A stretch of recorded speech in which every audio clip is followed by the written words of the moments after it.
ছাত্রীরা, আমরা আজকে সমাজবিজ্ঞান প্রথম পত্রের নতুন একটি অধ্যায় নিয়ে আলোচনা করব। আমাদের আজকের আলোচনার অধ্যায় থাকছে তৃতীয় অধ্যায়, এবং তৃতীয় অধ্যায়ের শিরোনাম সমাজবিজ্ঞানীদের মতবাদ ও অবদান। এখানে বেশ কয়েকটা সমাজবিজ্ঞানীর মতবাদ ও অবদান আলোচনা হয়েছে, তবে আজকে আমরা একজন সমাজবিজ্ঞানীকে নিয়ে আলোচনা করছি। আজকে আমাদের আলোচ্য সূচি সমাজবিজ্ঞান বিকাশে ইবনে খালদুনের অবদান। ইবনে খালদুনের অবদান আলোচনা করার আগে আমরা ইবনে খালদুনকে নিয়ে ইবনে খালদুনের সমাজবিজ্ঞান বিকাশে ইবনে খালদুনের অবদানের ক্ষেত্রে আমরা ইবনে খালদুনের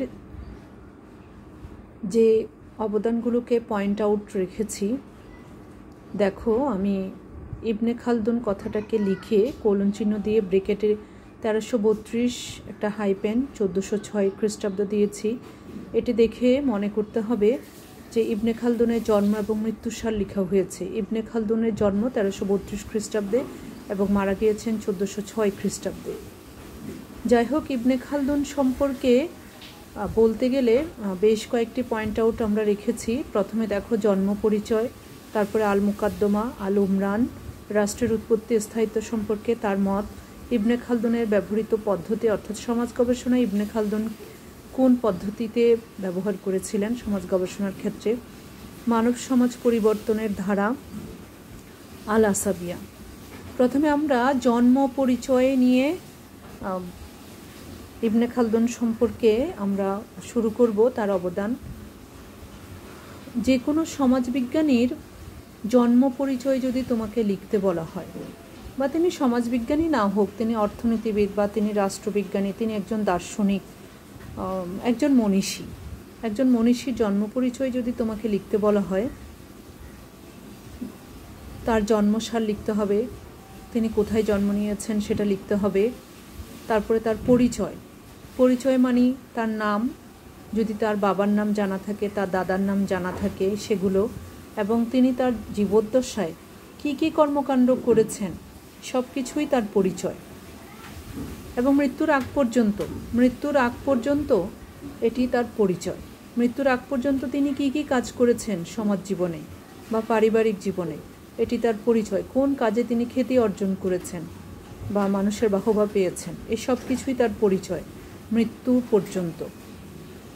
তাহলে আসো আমরা জন্ম পরিচয় নিয়ে বলছি। জন্ম পরিচয়টা আমি একটু হাতে লিখেছি, দেখো আমি আলাদা আলাদা করে লিখেছি। প্রথমে একটা অ্যারো চিহ্ন এসেছে, দেখো এখানে জন্ম পরিচয় পয়েন্টটাকে আমি এখানে নামিয়েছি, কারণ এই পয়েন্টগুলো আমি সরাসরি বইয়ের পেজ স্ক্রিনে দেখিয়ে আমরা আলোচনা করব, কিন্তু জন্ম পরিচয়টা আমি আলাদা হাতে লিখেছি যাতে তোমাদের বুঝতে সুবিধা হয় এবং মনে রাখতে সুবিধা হয়, মনে রাখার জন্য আসলে। কারণ কখনো যদি ইবনে খালদুনকে নিয়ে উদ্দীপকে কোনো ইনফরমেশন দেওয়া হয়, একটা উদ্দীপক দেওয়া হলো, তারপর কিন্তু তোমাকে অনেক সময় প্রয়োগ প্রশ্ন এরকম বলা হয় যে উদ্দীপকে উল্লেখিত সমাজবিজ্ঞানের জন্ম পরিচয় ব্যাখ্যা করো, তখন তুমি জন্ম পরিচয় কী কী লিখবে আমি কিন্তু হাতে লিখে দিলাম। এই ইনফরমেশন তুমি বইয়েও পাবে, তাও আমি হাতে একটু স্পেসিফিক আলাদা আলাদা করে লাইন করে দিয়েছি। দেখো, প্রথমে বলেছি তার জন্মসালটা 1332 খ্রিস্টাব্দে 27 মে আফ্রিকার তিউনিসে জন্মগ্রহণ করেন। তারপর আমি তার পুরো নামটা লিখেছি। তার পুরো নাম কি? নামটা অনেক বড়, তোমরা বেশ কয়েকবার পড়বে, মনে রাখবে। দেখো আমি ভাগ করে দিয়েছি। অলিউদ্দিন, তাকে আলাদা হাইলাইট করেছি। আবু জায়েদ আব্দুর রহমান ইবনে মুহাম্মদ ইবনে খালদুন আল হাজরামি। এখন দেখো এত বড় নাম হওয়ার কারণ কি? এত বড় নাম হওয়ার কারণ আছে, যেমন অলিউদ্দিন নামটা তার নামের সাথে কেন এসেছে। অলিউদ্দিন নামটা দেখো আমি দেখাচ্ছি। অলিউদ্দিন তার পাণ্ডিত্যের স্বীকৃতিস্বরূপ উপাধি, মানে তিনি অনেক কিছু জানতেন, অনেক বিষয়ে তার ধারণা ছিল, তিনি পড়েছেন, সেজন্য তার পাণ্ডিত্যের স্বীকৃতিস্বরূপ অলিউদ্দিন বলা হয়। তবে এই নামের একটা অর্থ আছে, তাকে এই অলিউদ্দিন নামে দেওয়া হয়েছে। তার নামের এই অলিউদ্দিন নামের অর্থ হচ্ছে ধর্মের অভিভাবক। তার মানে তিনি ধর্ম সম্পর্কেও অনেক জেনেছিলেন, ধর্ম সম্পর্কে। হ্যাঁ ছাত্রীরা, আবু জায়েদ, তার অলিউদ্দিন নামের পাশে আবু জায়েদ নামটা কিসের? আবু জায়েদ হচ্ছে তার ডাক নাম। এই নামে আসলে তাকে তার বাসায় ডাকা হতো। তারপর আব্দুর রহমান নামটা তার মূল নাম। যেমন তোমাদের একটা নিকনেম আছে, ডাক নামে সবাই ডাকছে, কিন্তু তোমার সার্টিফিকেট মানে স্কুল অ্যান্ড কলেজগুলোতে তোমার একটা নাম লেখা আছে, অনেকে দুটো নাম থাকে, একটি ডাক নাম আর একটা মূল নাম। তো আব্দুর রহমান ইবনে খালদুনের মূল নাম। এবার আসে ইবনে মুহাম্মদ তার নামের সাথে কেন? ইবনে মুহাম্মদ ছিল তার পিতার নাম, মানে পিতার নামটা তার নামের সাথে ট্রেডিশনালি লাগানো হয়েছে। এরপরে ইবনে খালদুন তার পিতামহের বা দাদার নাম, পিতামহ মানে তার দাদার নাম ছিল, সেই হিসেবে ইবনে খালদুন তার পারিবারিক নাম। মানে ইবনে কথাটা তার পারিবারিক ট্রেডিশন, তার বাবার নামের সাথে ইবনে ছিল, মানে ইবনে মুহাম্মদ, তার দাদার নামের সাথে ইবনে খালদুন ছিল। তো পারিবারিক নামেই তিনি সবচেয়ে বেশি পরিচিত হয়ে গিয়েছিলেন। এরপরে দেখো, ইবনে খালদুন ইসলামী শিক্ষায় শিক্ষিত হলেও তিনি বিজ্ঞান, গণিতশাস্ত্র ও চিকিৎসাশাস্ত্র তিনি পাঠ করেছেন। এইসব বিষয়ে তার জ্ঞান অর্জন হয়েছিল। তিনি মুসলিম সভ্যতার উন্নতি অবনতি দুটোই অবলোকন করেন। তার পিতা ও পিতামহ রাষ্ট্রের বিভিন্ন গুরুত্বপূর্ণ পদে নিয়োজিত ছিলেন। পরবর্তীতে তিনিও স্পেন, উত্তর আফ্রিকার রাজনৈতিক কর্মকাণ্ডের সাথে যুক্ত ছিলেন। তিনি রাষ্ট্র পরিচালনার পদ্ধতি, ক্ষমতার লড়াই ও রাষ্ট্রের উত্থান পতন ইত্যাদি বিষয়ে অভিজ্ঞতা অর্জন করেন এবং 1406 সালে তিনি 74 বছর বয়সে মারা যান।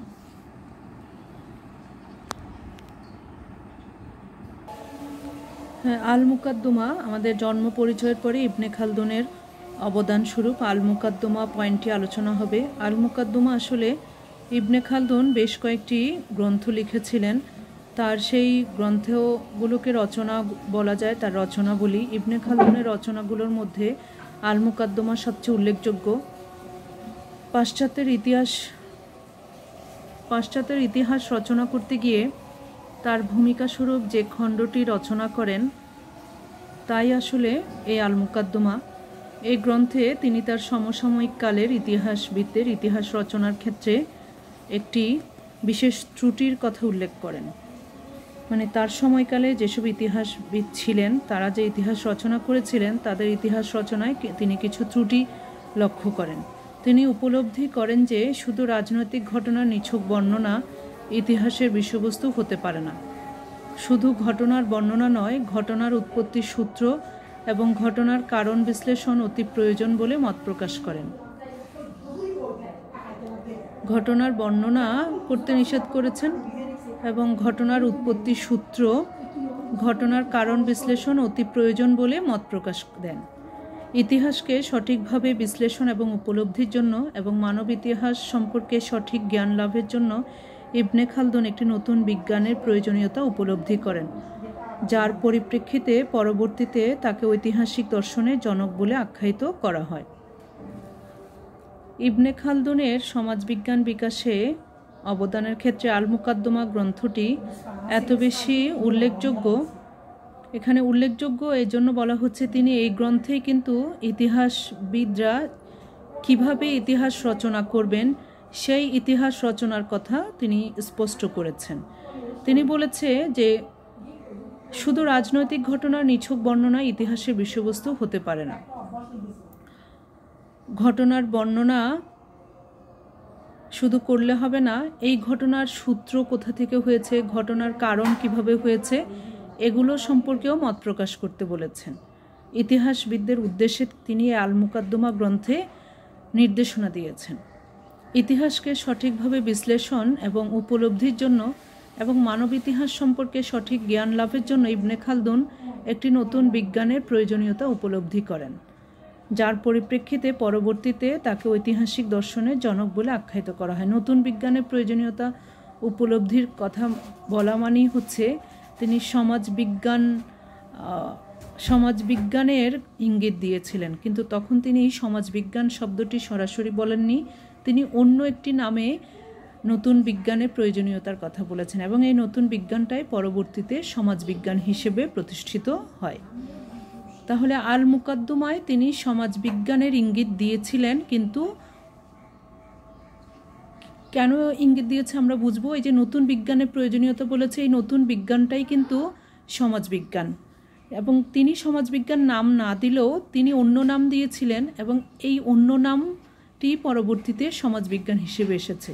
তাহলে এই আল মুকাদ্দমা গ্রন্থটি তোমার বলা যায় যে সমাজবিজ্ঞান বিকাশে আল মুকাদ্দমা গ্রন্থের অবদান রয়েছে, এবং এই আল মুকাদ্দমা গ্রন্থটি তো রচনা করেছিলেন ইবনে খালদুন। তাহলে ইবনে খালদুনের সমাজবিজ্ঞান বিকাশে অবদান আল মুকাদ্দমা দিয়ে আমরা বোঝাতে পারছি। এরপরে আল উমরান। আল উমরান আমাদের পরবর্তী পয়েন্ট। আল উমরানে তিনি কি তুলে ধরেছিলেন? খালদুন ইতিহাস রচনা করতে গিয়ে উপলব্ধি করেন কোনো ঐতিহাসিক ঘটনা সম্পর্কে সঠিক জ্ঞান আহরণ করতে হলে তাকে অবশ্যই তার কারণ ও প্রকৃতি জানতে হবে। তাই তিনি প্রকৃত ইতিহাস রচনার পূর্বে আরেকটি নতুন বিজ্ঞানের উদ্ভবের প্রয়োজনীয়তা উপলব্ধি করেন। এই নতুন বিজ্ঞানের নামকরণ করেন আল উমরান, বা আল উমরান হচ্ছে অ্যারাবিক শব্দ বা বাংলায় সংস্কৃতি বিজ্ঞান। ওই যে তিনি বলেছিলেন যে ইতিহাস সম্পর্কে যদি সঠিক জ্ঞান লাভ করতে হয় তাহলে একটি নতুন বিজ্ঞান আসতে হবে। এই নতুন বিজ্ঞানের কথাটা বলা হয়েছে আল মুকাদ্দমা। এই আল মুকাদ্দমা গ্রন্থটাই পরবর্তীতে এসেছিল।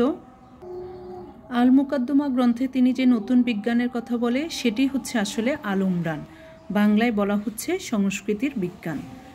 এই সংস্কৃতি বিজ্ঞান মানব প্রতিষ্ঠানের প্রকৃতি, উৎপত্তি ও বিকাশ সম্পর্কে আলোচনা করবে। তাই তার কল্পিত সংস্কৃতি বিজ্ঞানকে সমাজবিজ্ঞান বলা যেতে পারে। তিনি যে নতুন বিজ্ঞানটার নাম দিয়েছিলেন সংস্কৃতি বিজ্ঞান, এই সংস্কৃতি বিজ্ঞানটিকে সমাজবিজ্ঞান বলা যেতে পারে, কারণ এই বিজ্ঞানের বিষয়বস্তু মানব সমাজ। এ কারণে অনেকেই ইবনে খালদুনকে সমাজবিজ্ঞানের জনক বলে অভিহিত করেন। ইবনে খালদুনের পূর্বে কোনো চিন্তাবিদ এ ধরনের নতুন বিজ্ঞান সম্পর্কে চিন্তাভাবনা করেননি। তাহলে তিনি আল মুকাদ্দমা গ্রন্থে ইতিহাস রচনার জন্য ইতিহাসবিদদেরকে কিছু নির্দেশনা দেন, এবং সেখানে বলেন যে ইতিহাস সঠিকভাবে লিখতে হলে একটি নতুন বিজ্ঞানকে আনতে হবে, এবং সেই নতুন বিজ্ঞানটি হচ্ছে আল উমরান অর্থাৎ সংস্কৃতির বিজ্ঞান। এবং এই সংস্কৃতির বিজ্ঞানটিকেই সমাজবিজ্ঞান বলা যায়, কারণ এই বিজ্ঞানের বিষয়বস্তু হচ্ছে মানব সমাজ। কারণ আমরা জানি যে সমাজবিজ্ঞান মানুষ এবং সমাজের পারস্পরিক ক্রিয়া প্রতিক্রিয়াগুলো নিয়ে আলোচনা করে, প্রতিষ্ঠান নিয়ে আলোচনা করে, সমাজের উদ্ভব বিস্তৃতি নিয়ে আলোচনা করে সমাজবিজ্ঞান। তাহলে এই সংস্কৃতির বিজ্ঞানও তোমার বিষয়বস্তু ছিল মানব সমাজ। তাহলে আমাদের এই সংস্কৃতির বিজ্ঞানটিকে তো আমরা সমাজবিজ্ঞান বলতে পারি। এই কারণে অনেকে ইবনে খালদুনকে সমাজবিজ্ঞানের জনক বলেন, এবং ইবনে খালদুনের পূর্বে কোনো চিন্তাবিদ এ ধরনের নতুন বিজ্ঞান সম্পর্কে চিন্তাভাবনা করেননি, এজন্য তাকে সমাজবিজ্ঞানের জনক বলা হয়। এরপরে রাষ্ট্রের উৎপত্তি ও স্থায়িত্ব সম্পর্কে তার মত। রাষ্ট্রের উৎপত্তি ও স্থায়িত্ব সম্পর্কে ইবনে খালদুন কি মতামত দিয়েছিলেন আমরা সেটি এখন জানব। হ্যাঁ ছাত্রীরা, ইবনে খালদুন তার মুকাদ্দমা গ্রন্থে, যেই গ্রন্থে তিনি ইতিহাসের সঠিক বর্ণনা করতে বলেছিলেন সেই গ্রন্থটা, ইবনে খালদুন তার মুকাদ্দমা গ্রন্থে রাষ্ট্র ও সার্বভৌমত্ব সম্বন্ধেও আলোচনা করেছেন। মুকাদ্দমা গ্রন্থে ইতিহাসের সঠিক বর্ণনার কথাও লিখতে বলেছেন এবং রাষ্ট্র সার্বভৌমত্ব নিয়েও আলোচনা করেছেন। তার মতে আসাবিয়া, দেখো এখানে আসাবিয়ার কথা আছে, আসাবিয়া বা গোত্র সংহতির মাধ্যমে রাষ্ট্রের গোড়াপত্তন হয়। আসাবিয়াও একটা অ্যারাবিক শব্দ, এবং বাংলায় বলা হয় গোত্র সংহতির মাধ্যমেই রাষ্ট্রের গোড়াপত্তন হয়। এক্ষেত্রে ধর্মীয় বৈশিষ্ট্যের প্রভাব লক্ষ্য করা যায়। দ্বন্দ্ব বা কলহ রাষ্ট্রকে দুর্বল করে ও পতনকে ত্বরান্বিত করে। কোনো রাষ্ট্রের যদি দ্বন্দ্ব লেগেই থাকে তাহলে বলা হয় যে রাষ্ট্র দুর্বল হয়ে যায় এবং সেই রাষ্ট্রের পতন ত্বরান্বিত হয়। ইবনে খালদুনের মতে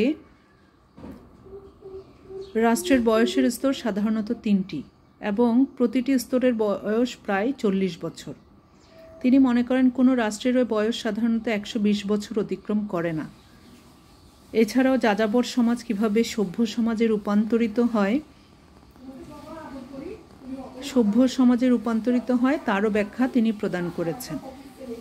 মানে রাষ্ট্রের উৎপত্তি কিভাবে হয় এবং স্থায়িত্ব সম্পর্কে তিনি আল মুকাদ্দমা গ্রন্থে বিশদ বর্ণনা করেছেন। তিনি সেখানে রাষ্ট্রের বয়সের স্তর সম্পর্কে বলেছে একটি রাষ্ট্রের বয়সের স্তর 3টি হয়, প্রতিটি স্তরের বয়স 40 বছর হয়, এবং তিনি আরেকটি মত প্রকাশ করেন যে কোনো রাষ্ট্রের বয়স সাধারণত 120 বছর অতিক্রম করে না।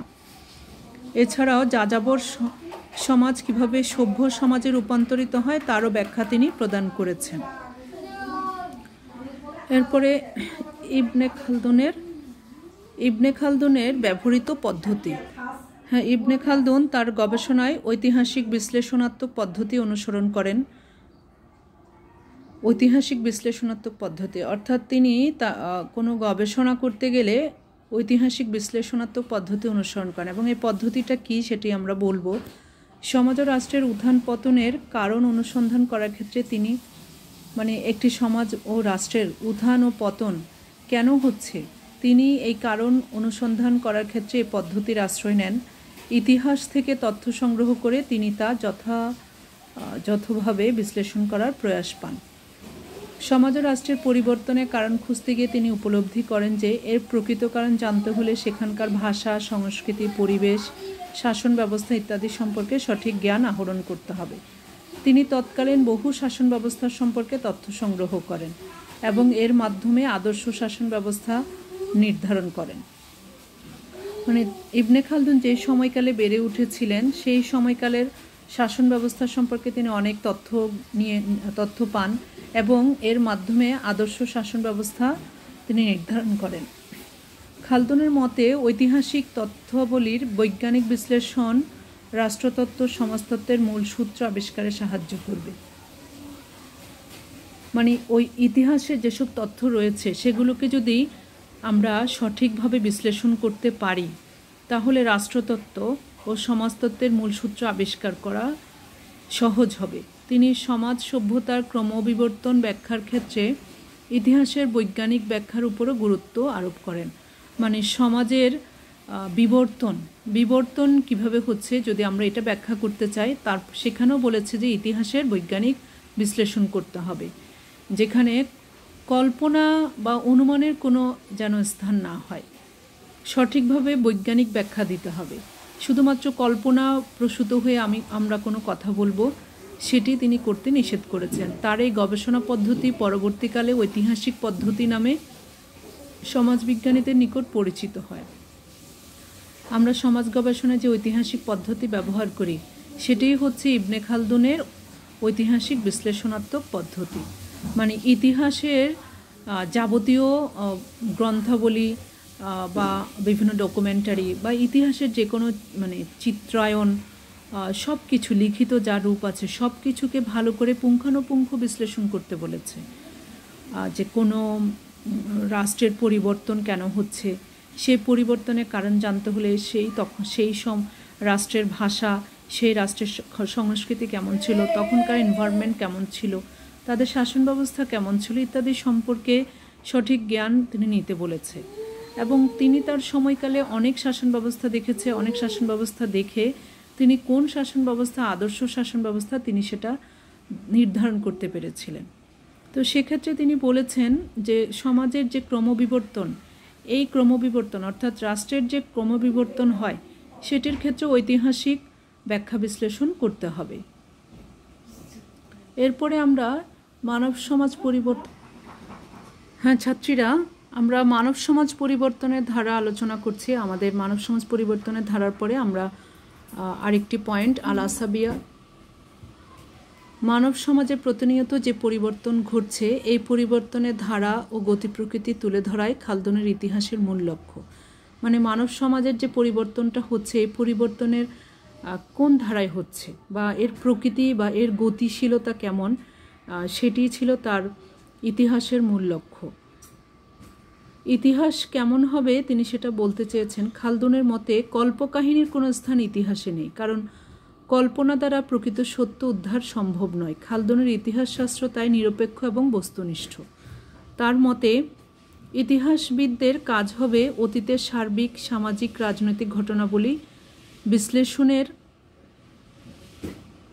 পর সঠিকভাবে ইতিহাস রচনা করা, এবং তিনি মনে করেন যে এভাবে রাষ্ট্রবিজ্ঞান ও সমাজবিজ্ঞানে মূল সূত্র নির্ধারণ করা সম্ভব হবে। মানে মোদ্দা কথা হচ্ছে, মানব সমাজ পরিবর্তনের ধারাকে যদি জানতে হয় তাহলে সেক্ষেত্রে কল্পনার কোনো আশ্রয় তিনি নিতে নিষেধ করেছেন, এবং কল্পনা করে প্রকৃত সত্যকে কখনো জানা সম্ভব না, সত্যকে জানা যায় না। তখন তিনি বলেছেন সেক্ষেত্রে যে পরিবর্তনের ধারাকে জানতে হলে ইতিহাসকে নিরপেক্ষ এবং বস্তুনিষ্ঠভাবে বিশ্লেষণ করতে হবে, এবং ইতিহাসবিদদের কাজ হবে মানব সমাজ পরিবর্তনের ধারা জানতে হলে অতীতের সার্বিক সামাজিক রাজনৈতিক ঘটনাগুলোকে সঠিকভাবে বিশ্লেষণ করা, তারপরেই তারা ইতিহাস রচনা করতে বলে পারবেন। এবং তিনি মনে করেন এভাবে রাষ্ট্রবিজ্ঞান ও সমাজবিজ্ঞানের মূল সূত্র নির্ধারণ করা সম্ভব হবে। যদিও ইবনে খালদুন গোষ্ঠীর সংহতি বা মানব সংহতি রাষ্ট্রের উত্থানের মূল কারণ হিসেবে চিহ্নিত করেছেন, তারপরও তিনি সুষ্ঠু রাষ্ট্র পরিচালনার স্বার্থে শক্তিশালী ও সার্বভৌম শাসকের প্রয়োজনীয়তা অনুভব করেন। মানে তিনি বলেছেন, মানে তিনি যেটা বলতে চেয়েছিলেন যে গোষ্ঠীর সংহতি রাষ্ট্রের উত্থানের মূল কারণ, তারপরেও তিনি রাষ্ট্র পরিচালনার জন্য একজন দক্ষ শাসকের প্রয়োজন অনুভব করেন। শক্তিশালী ও সার্বভৌম শাসকের পক্ষে অবস্থান গ্রহণের জন্য তাকে রাজতন্ত্রের সমর্থক বলা যায়।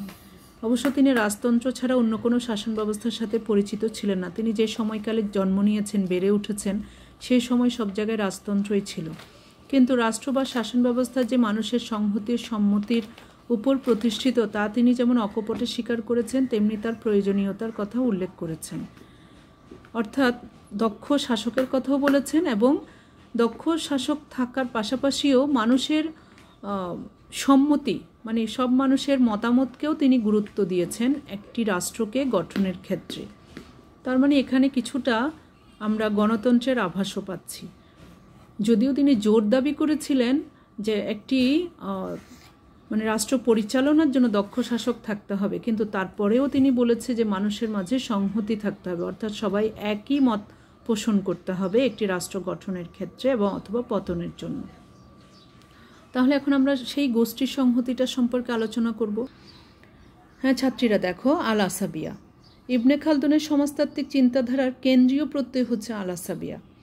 তিনি সমাজতাত্ত্বিক যা চিন্তা করেছেন সব চিন্তার কেন্দ্রে রয়েছে আল আসাবিয়া, অর্থাৎ গোত্র সংহতি বা সামাজিক সংহতিও বলা হয়। যেমন দেখো এখানে বলেছে, এর ইংরেজি প্রতিশব্দ হলো সোশ্যাল সলিডারিটি। আল আসাবিয়া হচ্ছে আরবি শব্দ, ইংরেজি প্রতিশব্দ হচ্ছে সোশ্যাল সলিডারিটি, যাকে সামাজিক সংহতি বলা হয়। এই সংহতিকে খালদুন গোষ্ঠীর সংহতি বলেছেন। তার মতে সমাজের ভিত্তিই হচ্ছে গোষ্ঠীর সংহতি। রক্ত, জাতি এবং ধর্ম সম্পর্কের উপর ভিত্তি করে সামাজিক সংহতি গড়ে ওঠে। আসাবিয়া সম্পর্কে ইবনে খালদুন যেমনটা বলেছেন তা হলো এক ধরনের আদর্শভিত্তিক অনুভূতি, যা সবাই একত্রে অনুভব করে এবং সাধারণ দায়িত্বগুলো ভাগাভাগি করে নেয়। এমনকি সাধারণ বিপদ আপদ এবং ভাগ্যের হেরফেরেও তারা একই সাথে মোকাবেলা করে। তুমি যখন কোনো সমাজে বাস করবে, সেই সমাজে বাস করতে গেলে সমাজের যা রীতিনীতি আছে, সেই রীতিনীতিগুলোকে যখন তুমি তোমার সমাজের অন্য সদস্যরা সেই রীতিনীতিগুলো সম্পর্কে যেভাবে চিন্তা করছে, তুমিও সেভাবে চিন্তা করছো, এটা হচ্ছে তোমার একত্রে অনুভব করা। এবং সমাজে বাস করতে গেলে কিছু দায়িত্ব যেমন ভাগাভাগি করে নিতে হয়, এমনকি সাধারণ বিপদ আপদ ভাগ্যের হেরফেরও তারা একই সাথে মোকাবেলা করে। যেমন সমাজে একজন বিপদে পড়লে আরেকজন যদি এগিয়ে যায়, এটাও এক ধরনের সংহতি। এবং ভাগ্যের কোনো নির্মম পরিহাসকেও যদি সবাই একসাথে মোকাবেলা করতে পারে, সেটাও তোমার এক ধরনের সংহতি। যেমন একজন মানুষ মারা গেলে সেই মানুষের বাসায় যে সদস্যরা থাকে তারা কিন্তু তাদের মৃত সদস্যকে সবাই কিন্তু মৃত সদস্যকে নিয়ে একসাথে মৃতের শেষকৃত্য অনুষ্ঠান পালন করতে পারেন না। এক্ষেত্রে প্রতিবেশীকে বা আত্মীয় স্বজনকে এগিয়ে আসতে হয়। একজন মৃত মানুষের শেষ যদি মুসলিম হয়ে থাকেন তাকে দাফন কার্য করার জন্য, যদি তিনি সনাতন ধর্মের হয়ে থাকেন তার যে চিতায় পোড়ানো সেই জিনিসগুলো দাহ করা, এগুলো কিন্তু তার পরিবারের মানুষ একা একা করতে পারে না। তো এই ক্ষেত্রে সবাই যখন এগিয়ে আসে, এটাও এক ধরনের সংহতি। তো খালদুনের মতে যে স্থায়ী জীবন অপেক্ষা যাযাবর জীবনের সংহতি প্রবল। তিনি রাষ্ট্রের উৎপত্তি ও ক্রমবিকাশের ক্ষেত্রে সামাজিক সংহতি গুরুত্বপূর্ণ ভূমিকার কথা বলেছেন। তিনি বলেছেন যারা স্থায়ীভাবে বসবাস করে তাদের ভিতরে সংহতি তোমার কম, কিন্তু যারা যাযাবর জীবন কাটায় তাদের ভিতরে সংহতি প্রবল। একটা এক্সাম্পল দিয়ে থাকি, তোমরা অনেকে হয়তো সাপুরিয়ার নাম শুনেছ বা বেদেদের নাম শুনেছ। পথে ঘাটে কখনো হয়তো বেদে মেয়েদেরকে দেখবে যারা সাপের খেলা দেখায়। এরকম বাংলাদেশের কিছু অঞ্চলে বেদেরা তোমার নির্দিষ্ট একটা জায়গায় তারা অস্থায়ীভাবে বসবাস করে, ছোট ছোট ঘর বানিয়ে রাখে, বিশাল একটা জায়গা, মাঠ, মাঠ প্রাঙ্গণ, বিশাল জায়গা, সেখানে তারা ছোট ছোট ঘর বানিয়ে থাকে। সেখানে সবাই কিন্তু একই কাজ করে, সবাই সাপুরিয়া, সাপের খেলা দেখাচ্ছে, সাপ ধরছে, সবার পেশা এক, সবাই একই রকম খাবার খাচ্ছে, তাদের ছেলেমেয়েরাও একই রীতিতে বড় হচ্ছে। তো তারা যাযাবর, তারা কিন্তু একে অপরের জন্য অনেক বেশি নিবেদিত থাকে। কিন্তু তুমি দেখো যারা স্থায়ীভাবে বসবাস করছে, যাদের সমাজের যদি এক্সাম্পল দেওয়া হয় যে শহরে যাদের বাড়ি আছে, একটা বাড়ির তে যে প্রতিবেশী থাকে, পাশের আরেকটা বাড়ির প্রতিবেশীর সাথে কিন্তু তাদের কোনো যোগাযোগ হচ্ছে না। তাহলে এখানে কোনো সংহতি নেই। একটা ফ্ল্যাটে একজন মানুষ মারা গিয়েছে রাতের বেলা, কিন্তু সারা রাত চলে গেল, দিন চলে গেল, পাশের ফ্ল্যাটের মানুষ কিন্তু অনেক সময় বলতে পারে না। তো এখানে কিন্তু সংহতি বোধটা কম। কিন্তু যদি আমরা বলি যে বেদে সাপুরিয়ারা যেখানে থাকে তারা কিন্তু সবাই একসাথে সঙ্গবদ্ধ হয়ে থাকে, তাদের ভিতরে সংহতি, তারা কিন্তু যাযাবর। কারণ তারা যেখানে ঘরবাড়ি বানিয়ে থাকছে সেটা কিন্তু তাদের জায়গা না, অন্যের জায়গায় থাকছে। তারা যাযাবর হলেও কিন্তু তারা একসাথে টিকে থাকার জন্য লড়াই করে, একই রকমের পেশা অবলম্বন করে। একজনকে যদি কেউ কোনো কটাক্ষ করে, তাদের বেদে সম্প্রদায়ের অন্যরাও এগিয়ে আসে সে কটাক্ষের প্রতিবাদ করার জন্য। তো এক্ষেত্রে খালদুন সেজন্যই বলেছে যে স্থায়ী জীবন অপেক্ষা যাযাবর জীবনের সামাজিক সংহতি প্রবল। ইবনে খালদুন রাষ্ট্রের উত্থান, ক্রমবিকাশ, পতনের কারণ ও ধারা বিশ্লেষণ করেন। খালদুনের মতে আসাবিয়ার বিভিন্নতার কারণে সমাজ ও রাজনৈতিক কাঠামোতে বিভিন্ন ধরনের পরিবর্তন আসে, আর এসব পরিবর্তন চক্রাকারে সংঘটিত হয় বলে তিনি মত প্রকাশ করেন। পরবর্তীকালে অনেক সমাজচিন্তাবিদ যেমন স্প্যাংলার, টয়েনবি, প্যারেটো, সরোকিন প্রভৃতি যারা ছিলেন ইবনে খালদুনের তত্ত্ব দ্বারা প্রভাবিত হন। ইবনে খালদুন বলেছে চক্রাকারে কখনো একটা রাষ্ট্রের উত্থান হবে, আবার সেই রাষ্ট্রের পতন হবে, আবার সেই রাষ্ট্রের ক্ষমতা যখন আরেকজনের কাছে যাবে, একটা রাষ্ট্রের উত্থানের পর সেই রাষ্ট্র যখন পতন হবে, নিশ্চয়ই সেই রাষ্ট্র অন্য কোনো রাষ্ট্রের কাছে পরাজিত হবে, এর জন্যই তো পতন হবে। যাদের কাছে ক্ষমতা চলে যাবে, এই রাষ্ট্রের ক্ষমতা যাবে, রাষ্ট্র পতন হবে, আবারও একসময় দেখা যাবে তার কাছ থেকে আরেকজন ক্ষমতা নিয়ে নেবে, রাষ্ট্রের ক্ষমতা নিয়ে নেবে। তো এটা কিন্তু চক্রাকারে হয় পরিবর্তন, এটা খালদুন মত প্রকাশ করেছিল। এবং এই তার মতের সাথে স্পেংলার, টয়েনবি, প্যারেটো, সরোকিন প্রমুখ তারাও ইবনে খালদুনের তত্ত্ব দ্বারা প্রভাবিত হন। দেখো, তাহলে আমরা শেষে বলতে পারি, শেষে আসলে এই কথাটা পড়বে, তার সবচেয়ে বড় অবদান, তিনি মানব সমাজ অধ্যয়নের জন্য একটি নতুন বিজ্ঞান উদ্ভবের প্রয়োজনীয়তা উপলব্ধি করেছিলেন। মানব সমাজকে সুশৃঙ্খলভাবে তথা বিজ্ঞানসম্মত উপায়ে অধ্যয়নের জন্য একটি নতুন বিজ্ঞানের যাবতীয় দিক নির্দেশনা ইবনে খালদুনের লেখায় পাওয়া যায়। তাই এই কথা অস্বীকার করার উপায় নেই যে ইবনে খালদুনের সমাজবিজ্ঞানের মূল ভিত্তি স্থাপন করেন। তাহলে আমরা আজকে ইবনে খালদুনের পুরো আলোচনা শেষ করলাম। ইবনে খালদুন সমাজবিজ্ঞান বিকাশে ইবনে খালদুনের অবদান আমাদের আজকের আলোচ্য সূচি ছিল। আমরা ইবনে খালদুনকে নিয়ে আলোচনা করেছি। আজকে আমাদের আলোচনা এখানেই শেষ হলো। পরবর্তীতে আমরা অগাস্ট কোতকে নিয়ে আলোচনা করব। ততক্ষণ পর্যন্ত সবাই ভালো থাকো। আল্লাহ হাফেজ।